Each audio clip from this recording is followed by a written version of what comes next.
सत श्री अकाल दोस्तों, मैं Hardeep Patti managing director Stepway global education Ludhiana तो। दोस्तों उम्मीद करदा हां वाहिगुरू दी किरपा नाल तुसीं सब ठीक ठाक होवोगे, चढ़दी कला विच होवोगे। दोस्तों अज मैं गल करन जा रहा हैगा कैनेडा दा टूरिस्ट वीज़ा, जिस नूं तुसीं सिर्फ और सिर्फ अपनी ITR ते बैंक स्टेटमेंट दे नाल हासिल कर सकदे हो। हाँ जी, तुसीं बिल्कुल सही सुनिया, तुसीं सिर्फ बैंक स्टेटमेंट ते ITR दे नाल ही अपना वीज़ा हासिल कर सकदे हो। बट ਤੁਹਾਡੀ ITR बिल्कुल सही होनी चाहिए है, ਤੁਹਾਡੀ इनकम ਦੇ ਨਾਲ मैच करती होनी चाहिए है। जिद्दां कि मार्केट ਵਿੱਚ बोलबाला है, बहुत लोग ने वो कैनेडा का वीज़ा सिर्फ इस करके अपना अप्लाई नहीं करते क्योंकि उन्होंने ITR निल दी होंदी है, या उन्होंने मन में एक चीज़ फिट करके रखी है कि ਤੁਹਾਡੀ अगर इनकम घट है, ਤੁਹਾਡੀ ITR 5 ਲੱਖ तो थले है, तो तुसीं अपना कैनेडा का वीज़ा हासिल नहीं कर सकते। दोस्तों कैनेडा विच ITR या ਤੁਹਾਡੀ इनकम का कोई पैरामीटर नहीं रखा जाता कि ਤੁਹਾਡੀ इनकम नूं देख के उन्होंने ਤੁਹਾਨੂੰ वीज़ा देना है। कुछ लोगों के मन में डाउट है, अगर वो ज़्यादा दी इनकम दिखाणगे, ज़्यादा ITR फाइल करनगे तो उन्होंने वीज़ा लगन के चांसिस ज़्यादा स्ट्रोंग हो जाते हैं। दोस्तों मैं इदां दी भी प्रोफाइल्स देखिया ने जिन्हां दी ITR 8 ਲੱਖ तो 10 ਲੱਖ ਈਵਨ 15 ਲੱਖ तक है, बट उन्हों का वीज़ा रिफ्यूज़ हो चुका है। और सिर्फ वीज़ा हासिल करने लिए ही अपनी ITR ज़्यादा दी भरते हैं, बट एम्बैसी फिर भी उन्हों का वीज़ा रिफ्यूज़ कर देती है, जिसका सब तो बड़ा कारण यह है उन्हों की ITR का उन्हों की इनकम के नाल टैली ना करना। तुसीं बिल्कुल सही सुनिया, ਤੁਹਾਡੀ इनकम टैक्स रिटर्न का ਤੁਹਾਡੀ इनकम के नाल टैली ना करना, जिस विच वो कुछ लैटर हैड विजिटिंग कार्ड या अपना बिजनेस शो करके लगा देंगे हैं, जो कि सरासर गलत है, जिसनों वो एम्बैसी दे विच प्रूव ही नहीं कर पाते कि साडा की बिजनेस की जॉब है। बस एक कैफे ते जाते हैं, 500 रुपये देंगे हैं तो अपनी ITR फाइल कर देंगे हैं तो अपने पासपोर्ट के उपर रिफ्यूजल लगवा देंगे हैं। अगर ਤੁਹਾਡੀ इनकम 20,000 है, 40,000 है, ਤੁਹਾਨੂੰ उस हिसाब नाल ही अपनी ITR फाइल करनी चाहिए है।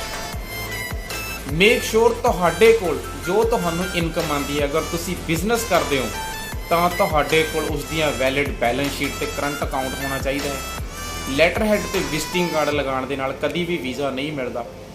अगर ਤੁਸੀਂ सैलरी ਤੇ जॉब करते हो ਤਾਂ ਤੁਹਾਡੇ ਕੋਲ कैश सैलरी ਤੁਹਾਡੇ अकाउंट ਵਿੱਚ ਆਉਂਦੀ ਹੈ, ਤਾਂ ਤੁਹਾਡੇ ਕੋਲ प्रॉपर सैलरी वाउचर्स, ਤੁਹਾਡਾ NOC ਤੇ ਤੁਹਾਡਾ ज्वाइनिंग लैटर ਤੇ ਤੁਹਾਡਾ ID कार्ड ਤੁਹਾਡੇ ਕੋਲ ਹੋਣਾ ਚਾਹੀਦਾ ਹੈ।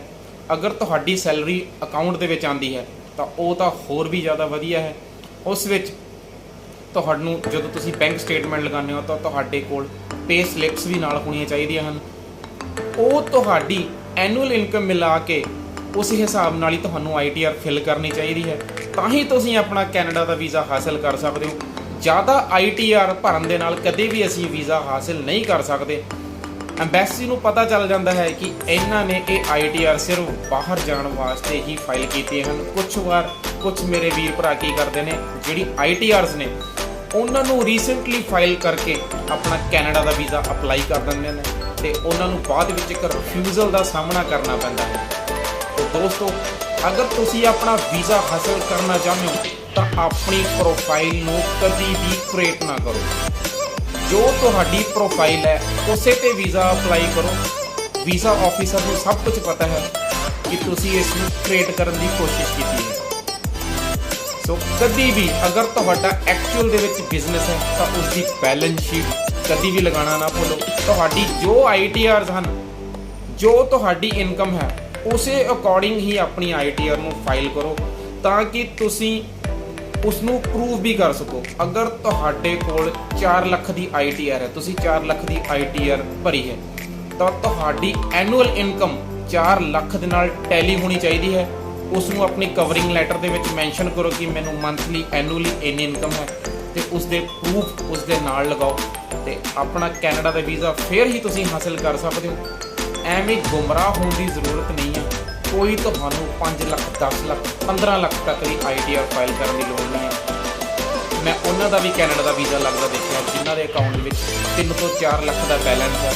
विद फैमिली मैं उन्होंने कैनेडा का वीज़ा लगता देखा है, जिन्हों की मात्र इनकम 25 ਤੋਂ 30 हज़ार है।